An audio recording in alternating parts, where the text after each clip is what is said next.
पाऊस थांबलेला आहे, मात्र पाऊस थांबताच राज्यामध्ये आता तापमान वाढले। राज्यभरात उन्हाची तीव्रता वाढली आहे। मुंबईमध्ये असह्य उकाडा जाणवतोय आणि त्यामुळे मुंबईकर हैराण झालेत। गेल्या 2 दिवसांपासून तापमानामध्ये वाढ झाली आहे। पावसानं माघार घेतली आणि तेव्हापासून मुंबईसह राज्यातील इतर भागांमध्ये पुन्हा एकदा उन्हाचा ताप आणि उकाडा सहन करावा लागतोय।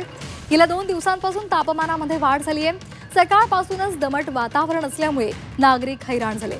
राज्याच्या काही भागातून मोसमी पावसानं माघार घेतलेली आहे, तर आणखी काही भागातून पाऊस माघार घ्यायला पोषक वातावरण निर्माण झालंय।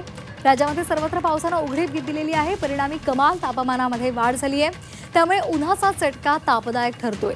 दरम्यान शक्ती चक्रीवादळ निवळल्यानंतर पश्चिम मध्य अरबी समुद्रामध्ये कमी दाबाचं क्षेत्र सक्रिय आहे। त्याला लागूनच समुद्र सपाटीपासून 4.5 किलोमीटर उंचीवर चक्राकार वाऱ्यांची स्थिती आहे।